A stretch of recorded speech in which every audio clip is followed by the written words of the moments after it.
Hey everybody, welcome back to my channel. I'm so glad that you stopped by. I'm excited today. I'm actually shooting this video outside because even though it is January, even though you saw there's still snow on my property, today is a beautiful day. It is 55 degrees and I walked into my hot tunnel to shoot the video in there.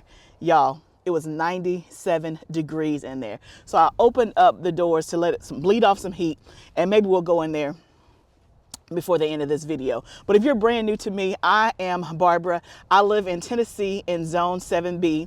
And today in this video, I want to talk about spring gardening because y'all, it is that time of the year. It's time to think about the summer garden. But before we rush on to the summer garden, I do want to do a video on spring gardening because many of you have asked me to talk about this. And so in this video, I'm going to give you some tips and tricks about how to do a spring garden, as well as give you 10 crops that you can start right now in January, getting prepared for your spring garden.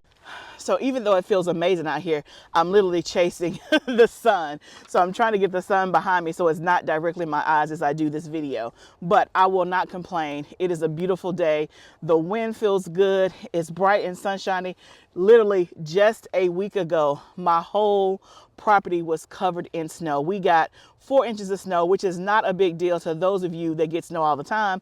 But for Tennessee, we don't get much snow. We get it once, I don't know, every 2 or 3 years, maybe. Now last year we got 10 inches, which was like major. But we got 4 inches of snow, so the property was pretty. And you can see I still have snow in a lot of areas on the property that just don't get a lot of direct sunlight. But I'm happy to be outside today and talk about this topic. So I want to start off by saying that as I talk about spring gardening, this is for those of you that are gardening outside. So as you know, if you've been around, I have a hot tunnel. And so what I do for spring gardening is going to look a little bit different than what you do for spring gardening. But I want to talk and appeal to those who do not have a hot tunnel, who has their garden outside. So that's what this video is designed for. It's not necessarily designed to show you exactly what I do and my timing, because my timing is going to be much different. So in terms of what I do, for those that are new, we do have a hot tunnel that's 30 by 96. You can see that right over there. And that is where we do all of our fall, winter, and spring gardening.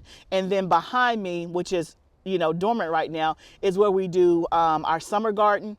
And we do summer gardening in there as well, but we have our summer outside garden, and then I also have raised beds behind my house.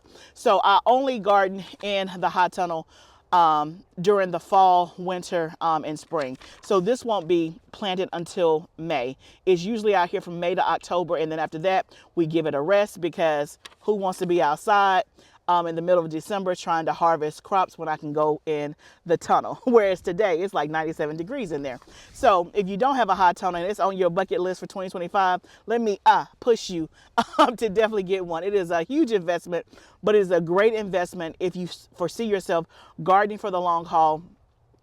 And it's a great season extension. So when it comes to what I am planting for the spring, y'all, really it's the same stuff that I planted for the fall, right? But let's talk about spring gardening if you don't have a hot tunnel.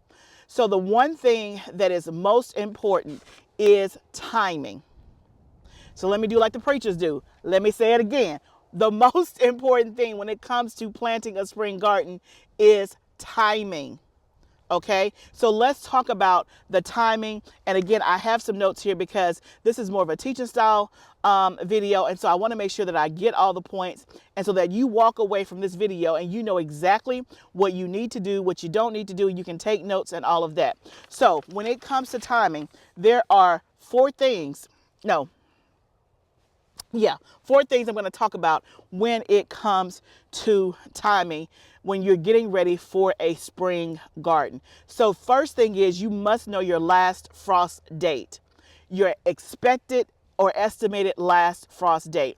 If you are a new gardener, basically what that means is the estimated date when in your area you should have frost, okay? It is an estimate. It is a guide. It is not necessarily saying that if after this day we won't see any snow or any frost, but it's taking the average of temperatures and frost for a certain amount of time, and it's saying by this date we anticipate the frost will be over. Okay, so this is important. It's going to go by where you live geographically, not by your growing zone. Okay, not by your growing zone. So even though you may be in zone 7 like me, 7A or 7B, I want you to look up when is your last frost date for your zip code in your area, okay? So for me, it is April the 20th. That is the estimated last frost date in my geographical area, okay? So look that up. And so if you don't know how to look it up, you can go to farmersalmanac.com. You can ask Google and just say, hey, Google, what is the expected last frost date for 56789 zip code? And it will tell you what that is. That is important to know. Okay, so let's catalog that. Know your last frost date. The second thing that you want to think about is whatever crops you are anticipating planting for the spring, you need to know the maturity date of the crops. That means once you put the crop, the seed, direct soil transplant into the ground, how long before you can harvest it? That is the maturity date. Okay, that is important because that's going to help dictate what you plant in your spring garden and when you plant it. Number 3, when it comes to timing, you also want to think about if you are doing a summer garden, when do you want to plant out your summer crops, and will it be going in the same space as the stuff in your spring garden? Now, y'all, this is key. Now, this may seem very elementary, but I'm telling you, if you don't get this right, you're going to be telling me, my spring stuff didn't work right. It didn't come up, and I didn't think about it. I'm telling you right now, let's think about it. So timing is everything. Know your last frost date. Know what you want to grow and the maturity date. And number 3, know if you're going to plant a summer garden, is the summer crops going to go in where you just planted your spring stuff?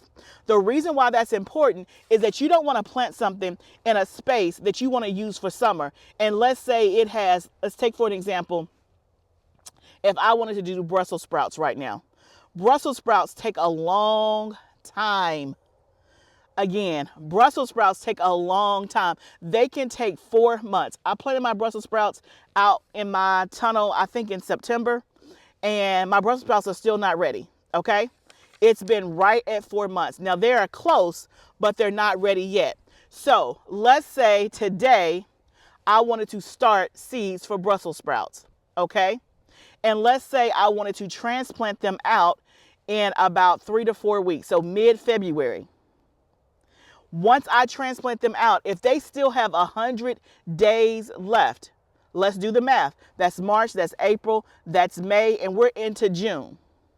Okay, we're already into June. If I put it in a bed, let's say I only have 3 raised beds, and I fill up one bed with Brussels sprouts, and they're not ready until June, mid-June, whatever the case may be, and I had started tomato seeds in February because I'm going to put my tomatoes in that bed, guess what?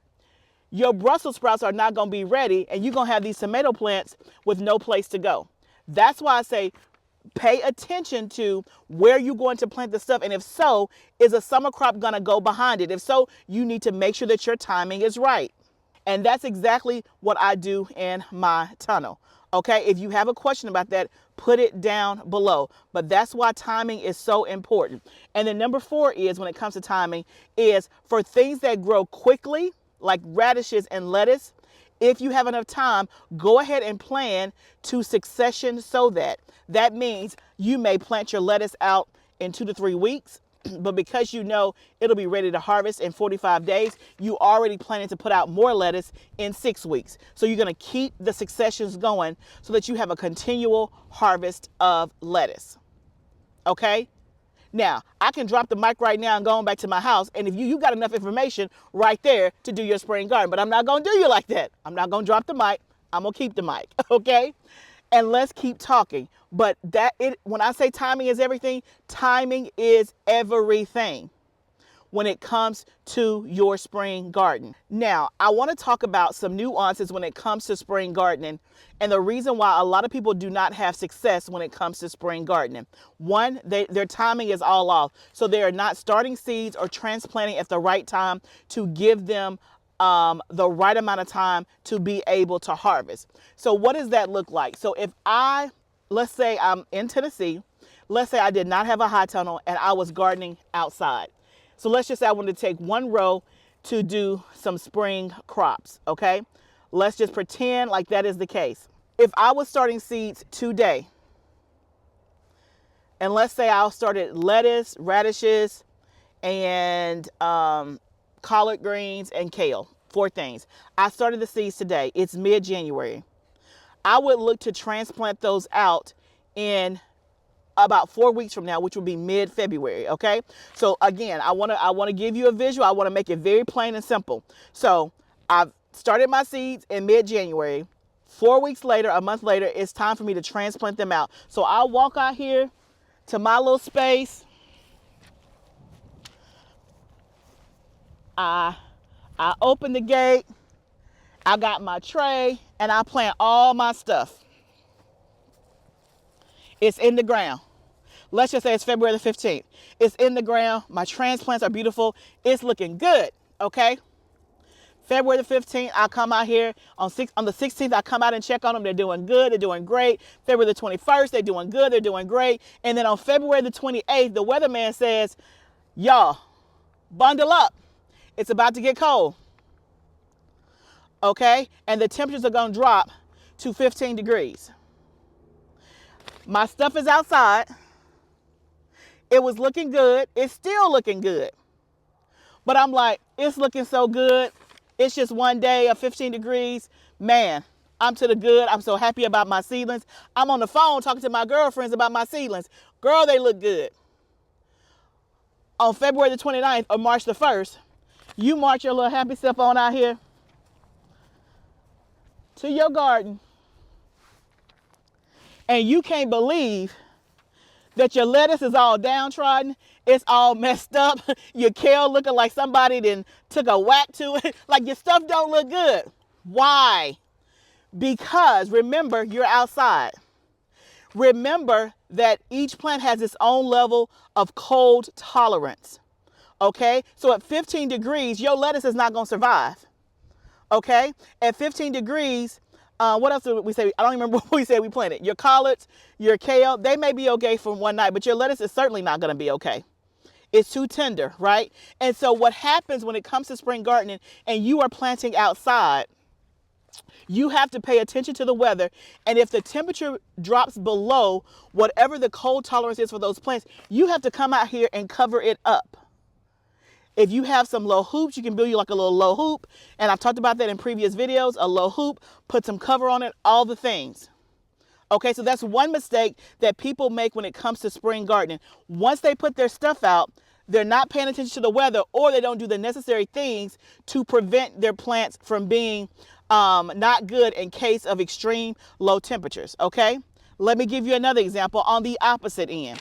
So same example, we've started the seeds today. In a month, we come out here and we transplant the seeds in mid-February. Okay, and let's say the stuff has a 90-day maturity, right? So it's going to be ready end of April, first part of May. No problem. Stuff looking good, looking great. By May, sun is shining. There's no more frost. The weather is perfect. It's a good 75 degrees. All of the stuff is 100% grand. It's the first week of May. You go out of town. You come back. What just happened to my stuff? Is what you say. Because in May, in my area, guess who comes back? The bugs, the insects. They're like, whoo, been a long winter. Time for me to get back to my favorite property. Time for me to get back to because that girl, she always growing some good stuff. Let me go eat up her stuff. And that's what happens. Your stuff get eaten up. Or either the sun is too hot, because one day it gets to be like 90 degrees. And your lettuce is like, whoa, whoa, whoa, whoa, pump the brakes. I like 65 degrees, not 90 degrees. Whatever the case may be. But what happens is when you don't get your timing right and or you're not watching the weather, you can have your stuff out here still in May and it gets too hot or the insects come, and because it's not covered, you lose your spring crops. Ask me, how do I know? It's not something I read, it's something I experienced, okay? So that's why I say spring gardening can be tricky, because you have a finite amount of time, because what you're really doing, you're planting cool season crops. That's what spring is all about. You're planting cool season crops. But the time that you have, the bookends that you have can be very narrow and short. You got to have enough time to get the crop in the ground and get it to maturity before either the insects and the sun come and or protect it in case it's really, really, really cold weather. Okay, so hopefully that makes sense to you when I talk about timing. So if you're going to do a spring garden, know your timing. Make sure that you have provisions if it gets too cold, that you can cover it with the frost cover. And then also if it's still out by the time the bugs come, insects come, or it gets too hot, that you have an insect cover to protect your plants in case of those situations. And then also make sure that you're not using a space that you have earmarked for summer, but you can't use it and you have to come out here and make a decision of, okay, my cabbage has like 2 more weeks left. Do I pull it because I got my tomatoes that need to go in the ground? Ask me how I know. Been there, done that. Okay. So that is the gist of how to do spring gardening. Now, in terms of what I do, because I have a high tunnel, the same stuff that I'm planting for the spring, I've already planted in the fall, right? Because I have protected culture. It is protected in there. It's protected from wind. It's protected from extreme heat and extreme, what do you call it? Cold. So I do have frost covers. I do have insect covers. So even though it's in a tunnel, it can still get too low or too high in the temperature, and I make the necessary adjustments in order to protect it. Okay. So for me, I am doing spring gardening, but really it's just more of what I've already been doing in the fall. It's the same exact crops with the exception of I'm only doing stuff that I know I can get harvested by mid-April, because the greenhouse is going to turn over to summer crops by mid-April. So for me, I've already done Brussels sprouts. I'm waiting on them to come to fruition, but I'm not going to do more Brussels sprouts seeds because I know they take too long. In terms of it'll be May or June, and then I know for me the insects come, and that's how I lost my spring crop 3 years ago, is the insects came and ate it up, and I said never, never, never, never again. Won't do that, because again my timing was off. I started a little bit later, and so I still had cabbage and stuff in the ground towards the middle and the end of May, and it was almost ready to be done, and then the insects devoured it, and I left with nothing. Okay, so for me, I'm not going to do cauliflower. I'm not going to do Brussels sprouts again because I've already done that. And I've already harvested tons of cauliflower. I still have more that's on its way. But those two things I'm not doing simply because of the maturity date. Okay, but I've already started my seeds. I actually started seeds last week for my spring garden. I'll try to pop some pictures up here so that you can see. So I only did 1 tray, and I only did, again, broccoli, kale, collards, cabbage, bok choy. I think those are the only ones that I did because those I know I can turn around quickly. So let me give you an example. So if you're going to do things like that, and let's say you have a very short window in terms of when your last frost date is and now, then try to choose varieties that are early producing. Like for some cauliflower, you know, they say it can be ready to mature in 65 days. I've never found one that does that. The one that I like and that I do is 100 days. So that's why I don't do it for the spring. But my point is, find things that that you can have a quicker maturity date. So for example, one of the broccolis that I grow is Green Magic. It has a maturity harvest date of 55 to 60 days once you transplant it. So let's take the Green Magic broccoli as an example. I started those seeds last week. Okay, they've already sprouted. They will probably be in the house, and I will plant them out probably around mid-February. So I'm going to give them like 3 or 4 more weeks, and then I'm going to put them in the tunnel in February. Okay, so let's just say February the 15th, somewhere along in there. If they have a 60-day maturity once they're transplanted, right? Not from the time I started the seed, once they're transplanted, then 60 days from February the 15th is April the 15th. My estimated last frost date is April the 20th. So y'all, what? I'm still to the good. So if I have them in a bed, let's say that I know my tomatoes are going to go or peppers are going to go in, right? Then I'm right on the cusp. Let's just say it takes an extra week. Would I be willing to wait an extra week to let the broccoli head or take it in smaller heads and then put my peppers in? Yes. But if my broccoli is not going to be ready to May 15th, I'm not willing to wait to May 15th. I need that bed in April. Okay? So pick the things that you can grow within the time frame that you have. So now let's talk about 10 things that you can do in the spring in general. Okay? Number 1, radishes. Radishes grow extremely quickly. They have a maturity date of 35 to 45 days, depending on the variety. Also, radishes are ones that you can succession sow, right? You can put it in the ground, have a harvest in 30, 45 days, and do more, right after that. So you could probably have 2 or 3 successions, depending on how you do it. Now, you can direct sow your radishes. If you were going to direct sow your radishes, then I would wait to probably mid-February. Again, if you're outside, depending on what your temperature is like. Like y'all, today here in Tennessee, it's beautiful. It's 55 degrees. Next week, this same time, it's going to be 20 as the high and like 8 degrees at night. Well, I already know that because I looked at the weather forecast. So if I was planting outside, I wouldn't put anything outside or direct sow anything because I already know the temperature and what it's going to be like. Okay?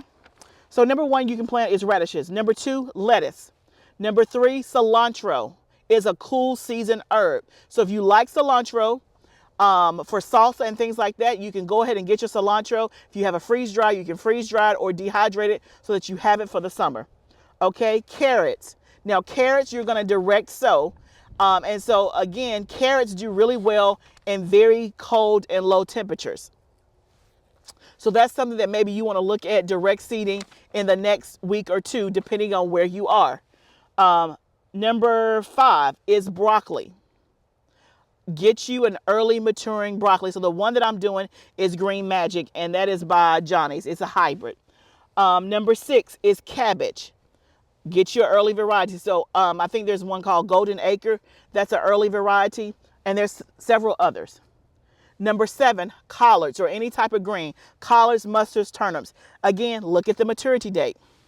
Kale. Kale is usually like 50 to 60 days. And then spinach. Now, spinach for me takes a while to germinate. It takes usually a couple of weeks to germinate. And then again, it's going to take 50 to 60 days to be ready. So you have to play around with that. And you may sow more or start more than what you need in case you don't have a lot of good germination. And then the last one is onions. Onions is a good spring crop, and that is the only one of the list that I mentioned that I actually dedicate beds to that I know I'm not going to need for summer until June, right? Because onions, I usually plant my onions at the end of February, and I will harvest my onions usually at the end of May. It takes about 90 to 100 days, somewhere in there. If you, and I do onion starts. I get all of my onion starts from Dixon Dale Farms. If you're looking for onion starts, I have been using them for the last 4 years. They have not failed me one time.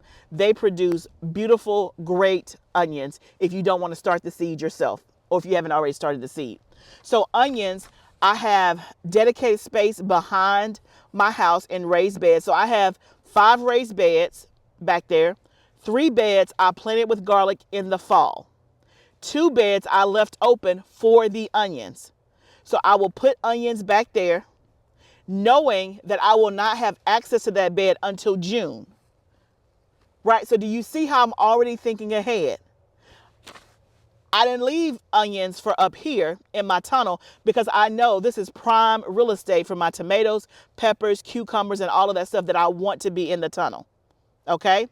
I also have a raised bed. You can't see it from here, but I have a raised bed out here that I'm going to do onions in as well. And I already know, okay, these onions is going to have that raised bed until June, but I already know what's going to go behind it in June. So I will plan accordingly. So those are 10 things that you can grow right now in the spring. I'm going to run through them one more time. Radishes, lettuce, cilantro, carrots, broccoli, cabbage, collards, kale, onions, and spinach. Those are 10 that I know that you can do. There's others depending on where you live. You can be doing celery, things like that.